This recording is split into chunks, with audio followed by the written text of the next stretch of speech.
Hi, everyone. So we're going to start in just 1 minute.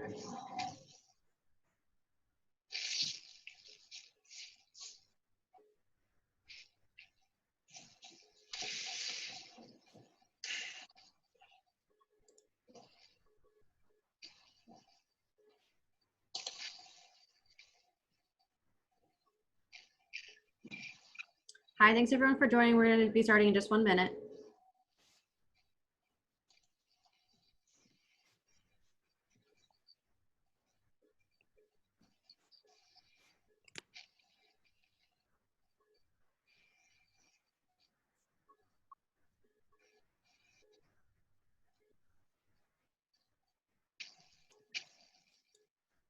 All right. Thank you so much for joining, everyone, for this as our first guest speaker that we have for the Wednesday meetings that we normally have for, there's different like webinars and things that we have, as you guys have seen in the past. So today is the first one that we're having that's just with Nonviolence International New York interns. And today we have Andre Kamenshikov, and I'll give him a little introduction. And then he'll take it away for a presentation, and then we'll have time for Q&A after.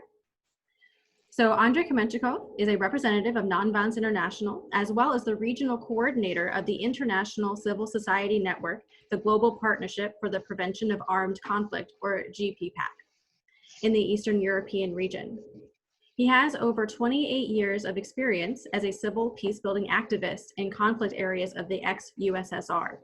He was the founder of Nonviolence International CIS, a civil society organization that was based in Moscow and operated in the post-Soviet states for 22 years until it had to be closed due to the current political climate in Russia. Since 2015, he has been based in Kiev, Ukraine, working primarily with the local civil society sector on enhancing its capacities to contribute to peace and democratic development in the country. So thank you so much for joining us, Andre. And I've got your presentation over here, so let me know when you would like to start with that, but I'll let you go ahead and give any kind of opening words if you like. Okay, well, thank you, Nicole, for this opportunity. It's a pleasure to be able to speak to all of you and share my experiences, and I'll be glad to answer any questions you have. As I understand, we're planning a few such presentations. So today, I would like to focus primarily on current events in the part of the world that I represent. As Nicole mentioned, I am part of an international network that's called GPPAC, or Global Partnership for Prevention of Armed Conflict. It's a network that brings together hundreds of civil society peace builders working in all different parts of our world. And being a truly global network, it needs some structure, and it is structured in 15 regional networks that are operating in obviously in different parts of the world. And I happen to be the coordinator of the regional GPPAC network in Eastern Europe. It's a network that brings together probably about 25 different groups and organizations from such countries as Ukraine, Belarus, Russia, Moldova, Romania, Bulgaria, and Lithuania.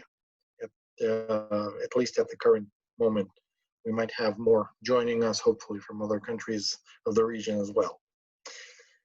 And I decide that, I wanted to first ask Nicole, do you hear me all right?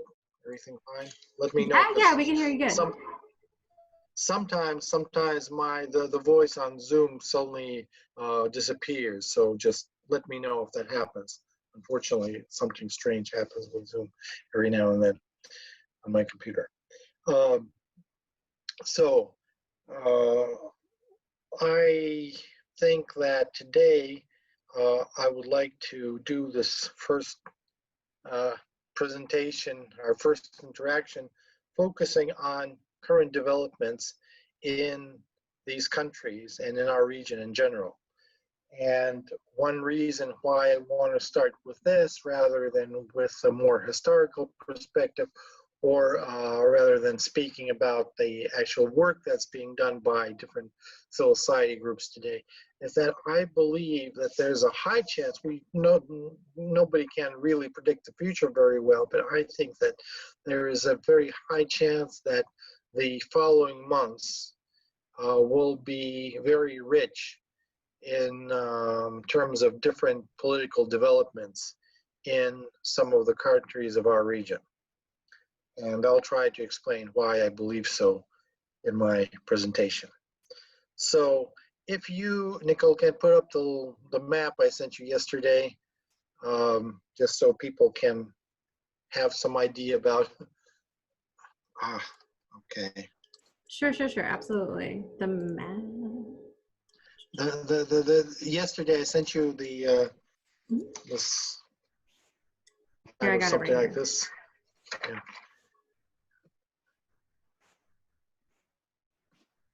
Okay, good. So this is a little map of the area that we're speaking about, and the as I mentioned, the countries are Russia, Belarus, this kind of in the middle, south to it, Ukraine, a little country called Moldova on the southwest part of Ukraine, Romania, and Lithuania, this small yellow country north of Belarus. If you look at the map more carefully, you can see that some areas are kind of, I painted them a little grayish, and that is areas that are considered areas of conflict or so-called gray zones of our region. Specifically, in the south of Ukraine, you can see Crimea, the Crimean Peninsula, that's kind of sticking out into the Black Sea. And it's a territory of Ukraine that has been annexed by Russia in 2014, 6 years ago. I think this is the first time that since 1945 that one European country actually kind of grabbed territory by force from another country. I don't think that happened in the history of Europe since the end of World War II. Again, it was a sort of peaceful annexation. Luckily, it didn't happen with major violence, and it's true that a certain significant amount of the residents of the Crimean Peninsula welcomed that move, but I'll not go into the details very much about that today. But nonetheless, it's a territory that was annexed by Russia from Ukraine. On the eastern part of Ukraine, you might see another area that's colored in gray with the city of Donetsk in the middle. And that is an area that actually it's two areas that belongs to two so-called people's republics, the Donetsk and the Luhansk people's republics. That's their the way they name themselves. It's basically territories that are under control of separatists, but these separatists are really supported and controlled and by the Russian Federation as well.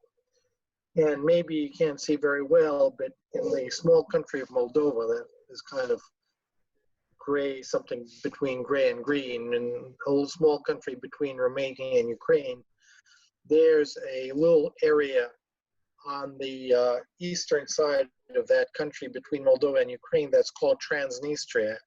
And it's also one of these conflict areas, so-called frozen conflicts, that it's a territory that is within the borders of the officially recognized borders of Moldova, but it has been under self-control since 1992, when there was a short but violent conflict between the Transnistrian de facto authorities and the Moldovan government. And it also exists largely due to Russian support, maybe not to the extent that the Donetsk and so-called Donetsk and Luhansk republics do, but nonetheless, it's also under major influence and basically under effective control of the Russian Federation. So there are other areas if you go east and south in the Caucasus, but I'm just focusing on our region because the Caucasus region, that's actually where I worked most of my life as a civil society peace activist. But for the last 6 years, I've been focusing on this Eastern European network. The Caucasus is also a separate region within the GPPAC structure, so there's a separate GPPAC network working in the Caucasus. So I won't go into that right now. If you have questions about events in that part of the world, I would be glad to answer any questions you might have. As I mentioned, I think that our region is going to see serious political events in the coming months. Why do I believe so? Well, there are a number of reasons. First of all, as you can see, you still have these territories that are not under the control of the government of the state that they officially, according to international law, belong to. Crimea was annexed by Russia, so the Russian authorities consider Crimea as part of the Russian Federation today. They claim that territory, and it's heavily militarized, so they basically, it's under direct control. According to Russian law, it's part of the territory of the Russian Federation. However, neither Transnistria nor these two so-called people's republics in the east of Ukraine have been recognized by any international state as independent states, even by Russia. Russia has physical control over them, but it's playing its own diplomatic game, so it's not recognizing them as independent entities, or of course, it's not annexing them as part of its own territory. At least that's the Russian position at this point. It might change. As the entire world, our region this year was also severely affected by the COVID-19 pandemic. And what happened is that the leadership of different countries in our region demonstrated very different reactions to this challenge. Most countries, Ukraine, Lithuania, Romania, Moldova, and Bulgaria, reacted fairly similar as most countries in Europe did, as the US did. Maybe the US did it quite late, but nonetheless, they impose strict quarantine measures and are trying to deal with the crisis as well as they can. The main problem that they're facing is that their healthcare system is quite, insufficient, and these countries are fairly poor. Moldova, for example, is one of the poorest countries in Europe. It's also very heavily dependent on remittances from Moldovan citizens working abroad. The same is true for basically most countries: Ukraine, Belarus, Bulgaria, maybe less so for Romania. I don't know about that. Anyway, the reaction that you find is quite similar in these countries to the reaction that you find in other cases. In Russia, the initial reaction was also similar. There were fairly strict quarantine measures introduced in the end of March, and nonetheless, due to the inefficiency of the whole political system in Russia, the corruption and the very poor state of the healthcare system, maybe not in the capital, not in the major cities, but in most areas of Russia, especially in rural areas and in smaller towns, Russia had a very, very serious surge of the cases of COVID-19. And at one point, I think it was second in terms of registered cases after the United States. Now it's fourth behind Brazil and India. This is registered cases, of course, and we do not know how many cases are not registered. What is different, the way Russia differs from other countries, is that, first of all, while it did provide more or less decent statistics on the pandemic, when the pandemic was initially centered in the major cities, Moscow and St. Petersburg, because due to them being transport hubs, that's where people first came, and so that happened quite naturally. Once the pandemic started spreading to other regions, the quality of the statistics went down. So we probably know only a fraction of what's really happening in the regions. Well, figures in Moscow might be more or less reliable. Now, these are figures about cases. From the very beginning, the government began manipulating the figures reflecting death rates due to the pandemic. And so if you look at the official figures and you compare the number of registered cases and number of deaths, it's like either people in Russia are all extremely healthy, or they have a exceptional medical system or something, because you have probably the official death rates are like 20% of what they are in other countries that has, per capita have the same number of registered cases.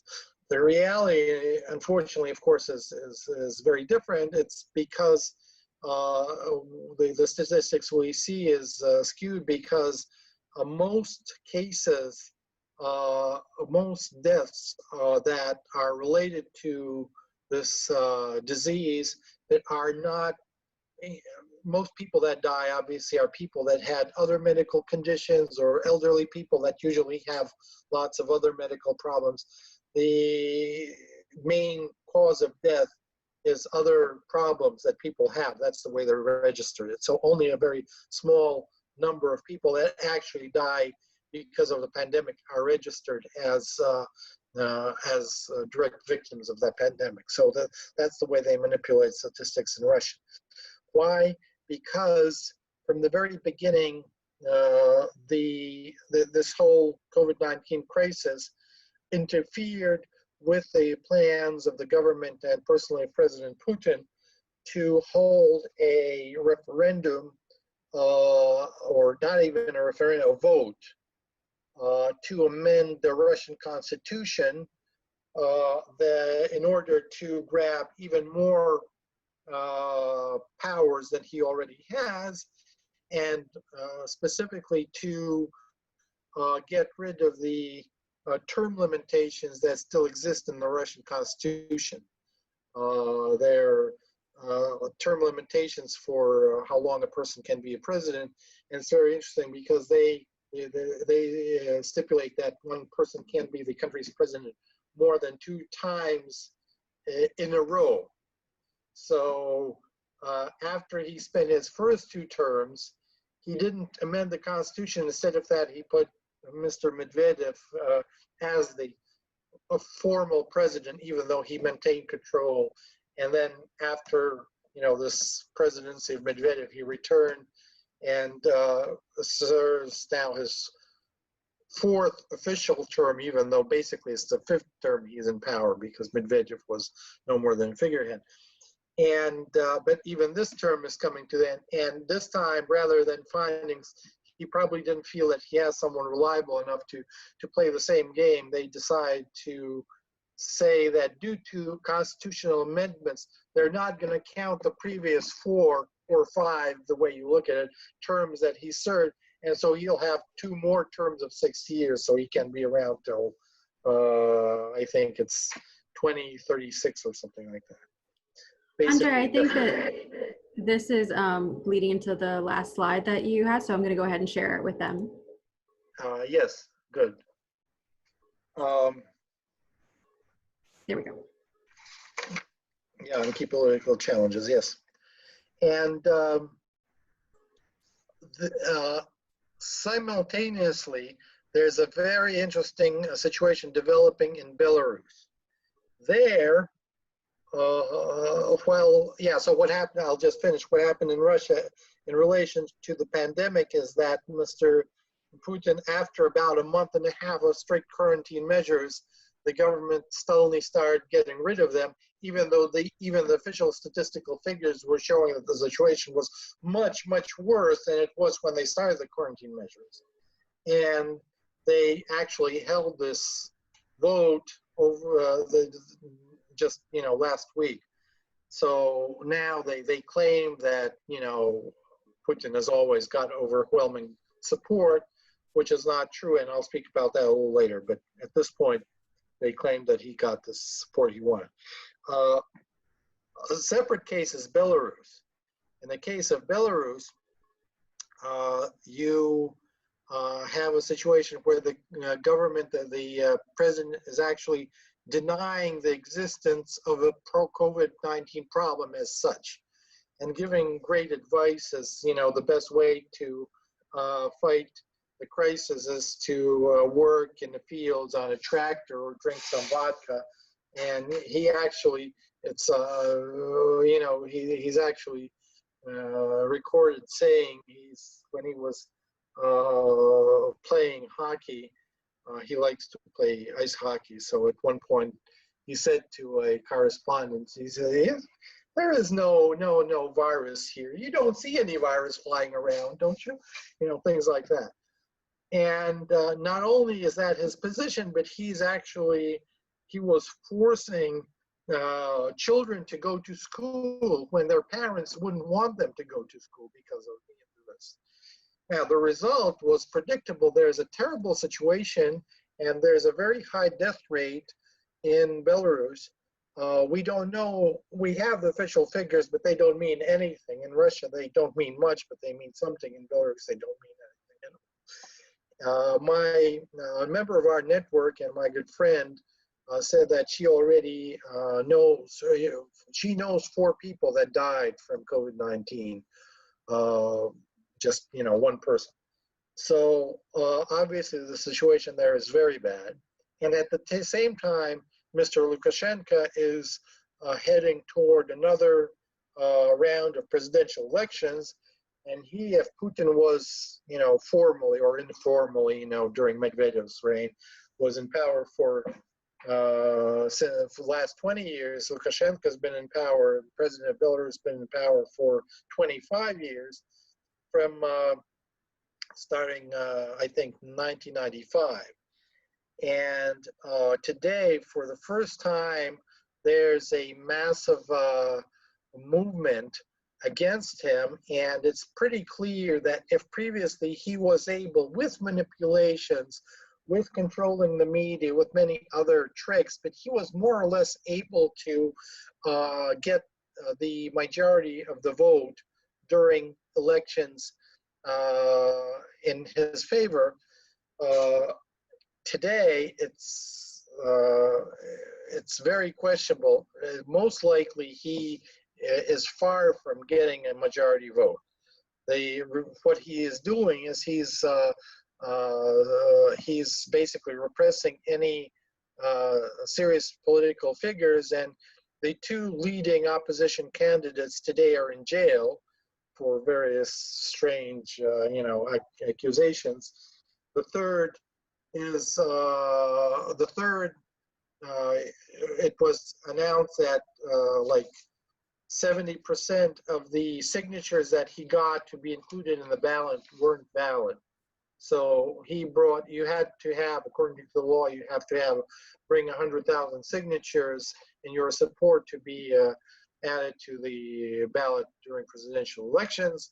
And so this person, I think he had something like 160, 170,000 signatures, and the electoral commission, which is completely under control of the president, said that they checked them and they can accept only 70, which is not enough, something.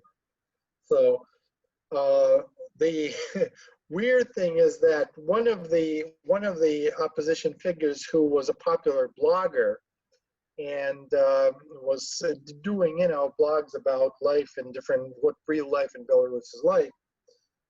And as soon as he started, he announced that he wanted to become, to participate in the presidential elections, and started getting lots and lots of signature in his support. He was thrown in jail. So his wife used that opportunity and started getting, she announced that she would then participate, and she's got lots of votes. And the interesting thing is that today, I think even the official electoral commission didn't find a reason not to register her vote. So it might be that the actual leading opposition candidate against Lukashenko will not even be anyone that was even planning to participate in a vote, but will be this wife of the blogger that's now in jail, thrown in jail. And Lukashenko made statements, really sexist statements, something like, Belarus is not prepared for women to become president and things like that. I think that might backfire because it seems that he doesn't take her as a very serious opponent at this point. And while he's, throwing the people that he's really worried about in jail or denying them, the right to be on the ballot, it might just happen. I don't know, I might be wrong, but it might be just happen that she will be the only person, that people will see, and who knows how things will go then. I don't know. It's a very interesting situation. Unfortunately, the level of repressions against civil society and against society in general has grown very significantly in Belarus over the last months, and we do not know what is going to happen. Now, the other side of this intrigue is that Mr. Lukashenko has a very, very awkward relationship with Mr. Putin. Formally, even since the mid-90s, there was a union was announced between Russia and Belarus. And Lukashenko himself was at one point actually most interested in this kind of, Russia-Belarus union. But that was many years ago. Today, Putin obviously wants to basically incorporate Belarus into Russia into some kind of new, format. But basically, in the format of basically make Belarus part of Russia. Lukashenko's position on that, varies a lot. But obviously, he's as authoritarian leader himself, he is not ready to take any. He doesn't want to take any steps that will limit his powers. He prefers to be a dictator in his small country rather than being, second. Obviously, there's no second place in a dictatorship. So obviously, if Russia and Belarus merges, it's clear who's going to be the leader and who's going to call all the shots. So there was actually a crisis in the Russian-Belarus relationship half a year ago due to this situation. And today, Lukashenko, it's a unique situation. Lukashenko is blaming Putin for interfering, not directly, but he's blaming basically Russia for interfering in Belarus affairs. And as we know, Russia, of course, has its history of interfering in other both. So it's a very awkward situation, but there's no, unlike in the US presidential elections, there's no substantial evidence right now that Russia is doing that. I think what Russia is doing is it's openly, not supporting anyone and, playing this role. And,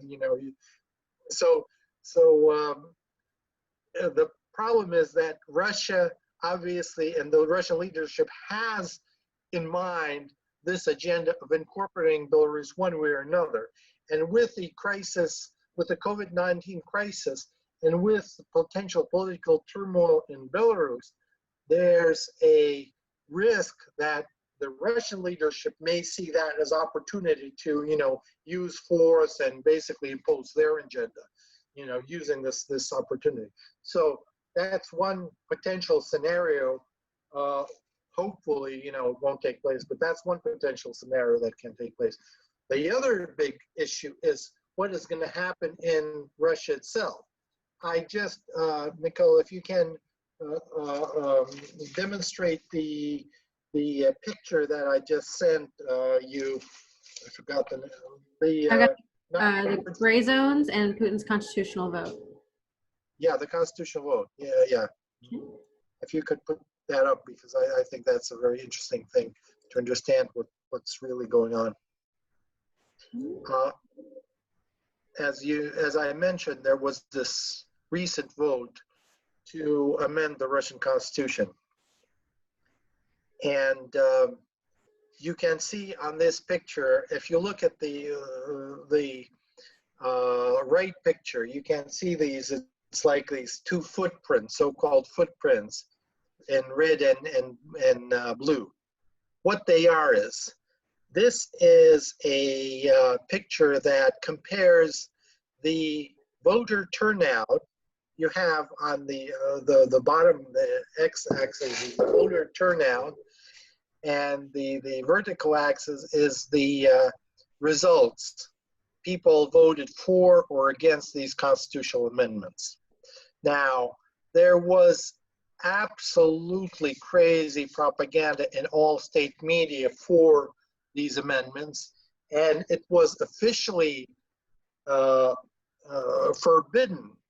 Not maybe, I don't think people actually got arrested for that, but it was basically officially forbidden to speak against these amendments. This is the environment that was, you know, this whole discussion was taking place. Obviously, there were liberal media. There was a lot in the internet about what these amendments really mean for the countries and so forth. Nonetheless, you have a unique situation because you have, Russia is a big country, and you have some areas, such as Moscow, for example, where the government tries to count the votes more or less objectively, because, you know, they don't want to get mass protests, mass demonstrations. They got them when they were fooling around with election results in 2011, and they don't want to repeat that. So there are places where people count the votes more or less realistically. But then in most cases, the electoral commissions just, what they do is they throw in votes for the necessary candidates or for the necessary decision, you know, that the government is wants. So if you see these two so-called footprints, the heels of the footprints, these two spots that show a voter turnout something around 40% and a vote close to 60% for and about 40 or 35, 36% against the proposed constitutional amendments. Those are the results that you get from the polling stations where people count the votes more or less objectively. Further on, and you can see what happens is, in most cases, the way the system works is it just adds the necessary votes. So the voter turnout goes up, and the number of and the percent of votes for constitutional amendments goes up in this particular case. So analyzing this kind of picture, you can not only see how the government falsifies the result of the election, but you can actually count approximately, of course, you know, in the, you know, plus minus, how many votes have been added in favor of the decision that the government wants. And in this case, the count, statistical analysis demonstrates that about at least 22 million, maybe up to 25 or 27 million votes were thrown in, you know, were falsified and thrown in support of the government's decision. This is about twice as much as on any previous elections that were also skewed, that where there also was lots of falsifications and so forth. But what's more important, this means that President Putin, who formally has really won all previous presidential elections, despite the fact that they were skewed in his favor. I mean, the case is, if he would win honestly, he would get maybe 52%, and the official figures would be like 67 or 72%, something like that. In this case, we can see that he doesn't have that support anymore. So he is in a situation where the other side of it is also that very, very many people simply didn't participate, and that also was in most cases a form of protest. Most people that didn't actually choose not to go to, not to participate in this procedure at all. And that's been verified by various opinion polls. So the fact today is that Putin lost the popular support that he had over 20 years that he was in power. And today his support, well, it's probably larger than the support for Lukashenko in Belarus, but his support is dwindling, and thus this means in this kind of personalized situation where basically everything is up to the top man and everything depends on him. What this means is this is a potential for major changes or major political events, protests, whatever. And it's not just me, many specialists are saying that the country is becoming more and more ripe for some kind of political turmoil or some kind of change happening. At the same time, Putin still has his imperialist agenda, and he remembers that in 2014, when Russia annexed Crimea, this did lead to lots of popular support in his favor. So what that means is he sees that his support is dwindling, and he has this experience from 6 years ago where he knows that some kind of foreign policy adventure, can, be a factor that can bring back his popular support. Under these conditions, the risks that the Russian leadership will engage in something are very high, as well as the possibilities that some kind of new mistakes or public outcry over something that the Russian leadership does leads to serious internal problem is also very high. So we are right now in a situation where two countries in our region, Russia and Belarus, are on the verge of some kind of serious events. We don't know, we don't know how things will play out. That's why I think that today attention to this region needs to be high, and obviously any work that can be done in support of, let's say, peaceful and nonviolent transition in the authoritarian systems that we are dealing with should be supported. So I don't want to go into the more details about what can be done or what is being done right now. I think this is the time to answer some questions if you have some. Great, thank you so much, Andre. And we do still have the Word document that you sent over about the gray zones as well. So if you want to use that and part of like an answer to a question, I still have that available. So yeah, for you guys, for all of our interns here, if you do have a question, you can either raise your hand with the little raise the hand feature on Zoom, or you can type it into the chat if you don't want to share, and I will read it. But to start us off, I know that I am curious and I have a question.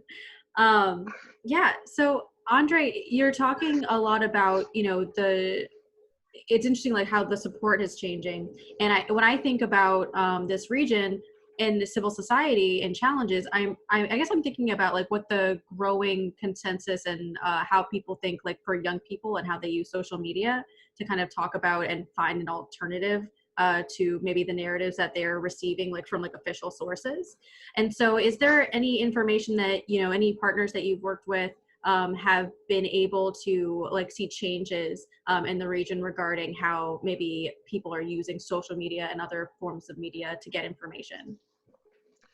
Well, first of all, what one of the things, and one of definitely the major factors of change is now, I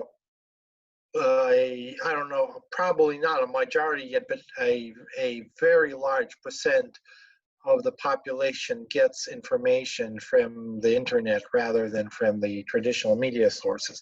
And of course, there's also a generational gap here, but it's not that great. I mean, you know, people of my generation, you know, I don't watch TV for a long time, and I know that many people don't, you know, like my classmates that I communicate with, you know. So the fact is that, you know, today the government does not have the control over information that it had just 10 years ago. And that's a major development.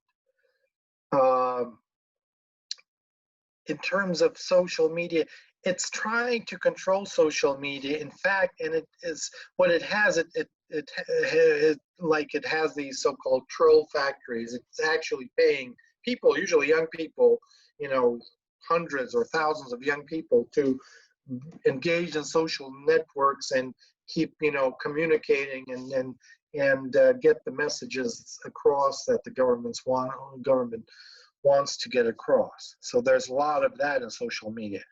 So, you know, they're looking at different ways. There are laws that can be interpreted in different ways, you know, and people actually got arrested and got sentenced.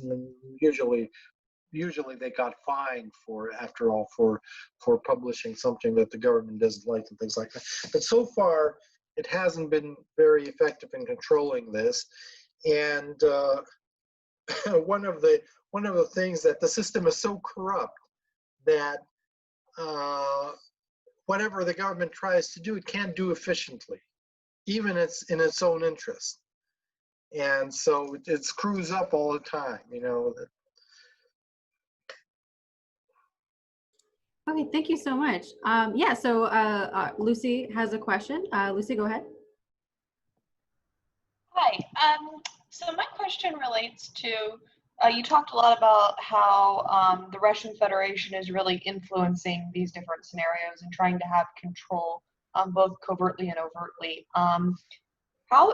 Do you see trends of the U.S. trying to engage in this as well? Or is the U.S. concerned about the Russian control over these countries? Or how is that playing a role? I think that the internal issues in the U.S. and the internal divisions, and you know, in the presidential campaign and all that, are clearly dominating the agenda. And has there been something like there has, like just a few months ago, I think it was like in last winter.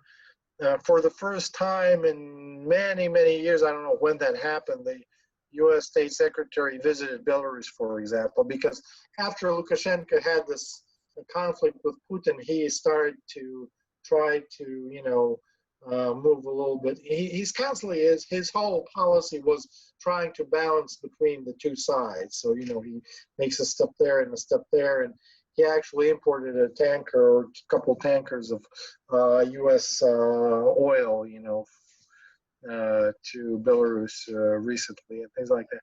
But and the U.S. is providing support to Ukraine, including some military support as well. So the U.S. is in a picture, definitely. I think that at this particular point, it's you know, there's so many things that the U.S. has to deal with, and so many things happening in the U.S., so many challenges that Unfortunately, maybe, fortunately, or it depends on how you look at it, but I think that, let's put it like that, the Russian leadership feels that it has a window of opportunity, you know, with everything that's happening in the world and in the US. And that's another factor. It's actually the fact that, you know, US has so many other things, you know, on its agenda, that this might be seen as a window of opportunity by the Russian leadership to do what they feel they want to do. Andre, I'm also curious. So in the graph that you brought up regarding like the different amendments, what are some of the things that I guess, so it seems like the amendments that exist, right? So it seems like the government is trying to design like certain changes they'd like to see. But are there any things that are kind of coming organically that are just the table, or does anything that like would maybe challenge like the government's like kind of unitarian design not get onto like the voting? You mean amendments? Do you mean the constitutional amendments in Russia, or what do you mean by that? That's Yes, what you're speaking. The amendments in Russia, yeah. Here's the thing. I mean, it's one of the Putin obviously began thinking seriously last year about how to maintain his power after his current term ends, even though it will only end in 2023.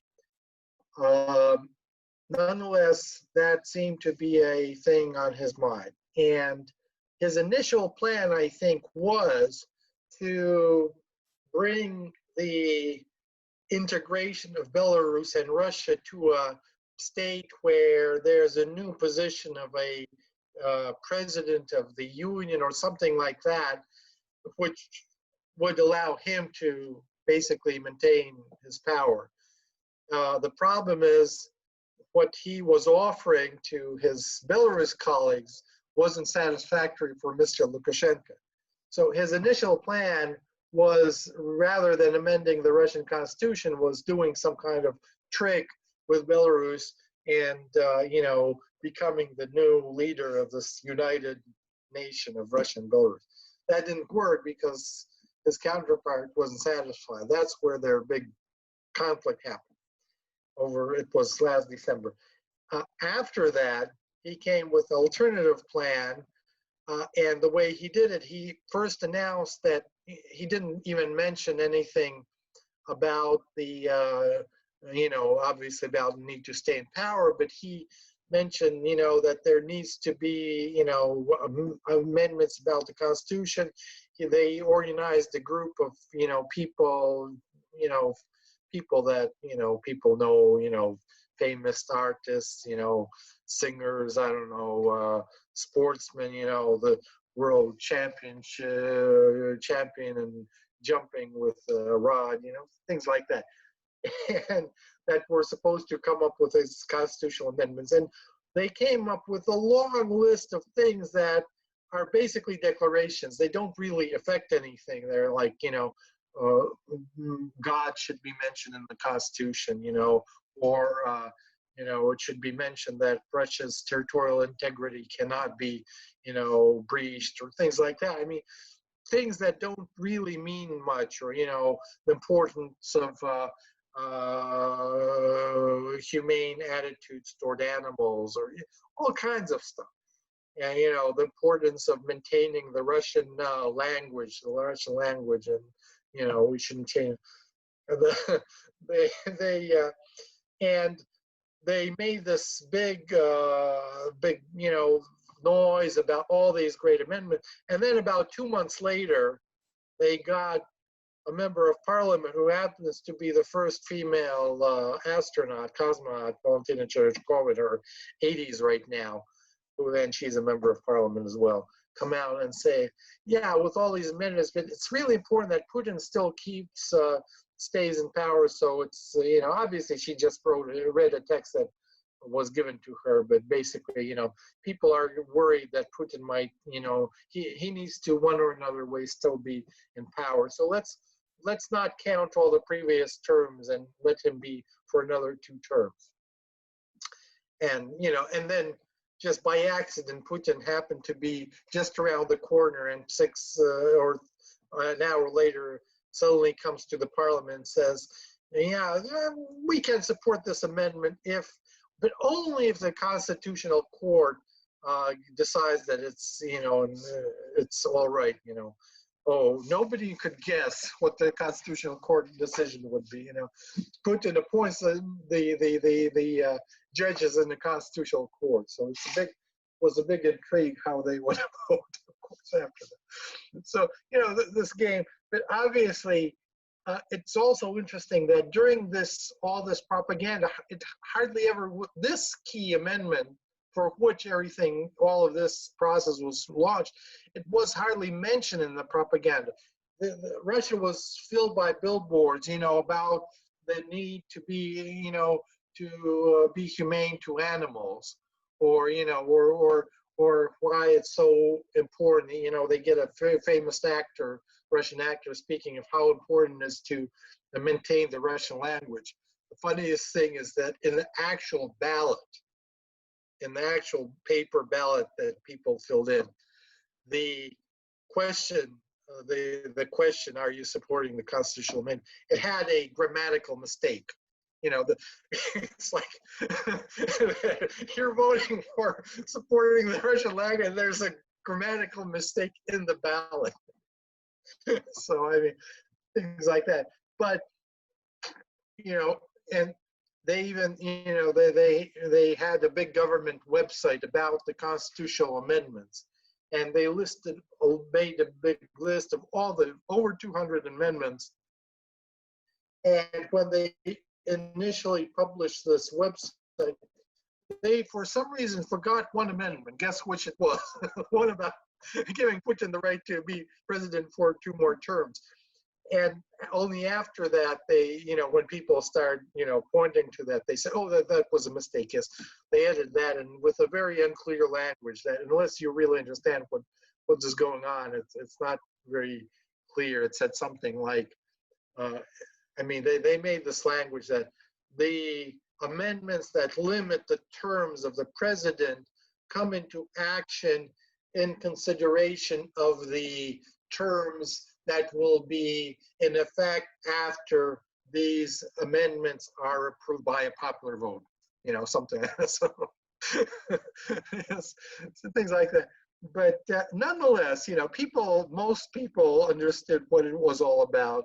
And the fact is that about at least two thirds of the population of Russia demonstrated that it was against Putin staying in power.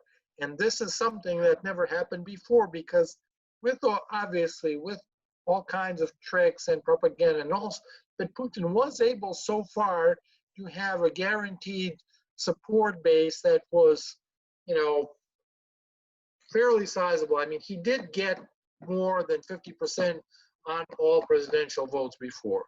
Not as much as they claimed, but he did get, he clearly won previous presidential elections. So people went along with that. They said, yeah, we know it's not true, but, we know that he would win anyway. The same thing used to happen in Belarus. And today, suddenly, it's not the case anymore. And the government doesn't know what to do. And Russia is moving in the same direction right now.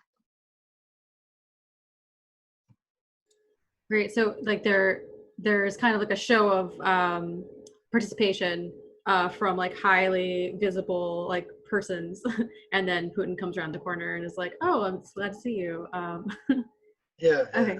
But the other fun thing was that the next day, after they announced the official results of the vote, and that were 78%, 65% voter turnout, and 78% for, they calculated they had to make sure that they can actually claim that they got over 50% of the total number of voters. So they made sure that if you take the voter turnout that they claimed and the number of votes for the amendments that they claim, that it comes up, if you multiply it, it's more than 0.5. So it's like something like 0.51 or something like that. But to make, And the next day, the interesting thing is after they claimed that, they immediately forgot about all the other amendments, and Putin's press secretary says, and this is a triumph of our president. It wasn't about, nobody mentioned the president before the vote. It was all about, you know, poor animals or Russian language or Russian territorial integrity or, you know, God or anything. Anything but that. The day after the vote, the president's press secretary says, this was a triumph of our president. You know, people voted and supported. So, but you know, but people know the truth, and these you know, these pictures, people know about that. You know, not everybody obviously is focused, but people understand that, you know, they're being lied to, and that's important. And that moves the situation to a new level where everybody is beginning to recognize that the top guy does not have the support of the majority of the population. Wow. Okay. Yeah. Perfect. Yeah, I think that was thank you so much, Andre. We are right at 12 o'clock. So I'm going to go ahead and wrap it up. Yeah, thank you so much for joining us. I think this was a really excellent orientating first look at this region and, you know, some of the things that you're working on. I know that we're going to be having another webinar in the future about the history of the region, and then also like kind of future civil society. So we have a good view of the present, I think. And this was really great. Thank you so much for joining us. And I think with that, I know that for the interns, we are going to be having a quick discussion group meeting after this, but we're gonna let Andre go, and I'm gonna end the webinar that we had today. Thank you so much, Andre. Yay! Thank you. Awesome. Thank you so much for joining us. And yeah, I can't wait to see you for the next one. All the best. Thank you. All right. We'll be in touch. Thank you so guys. much. Thank you. Thank you. All right. See you in a few minutes.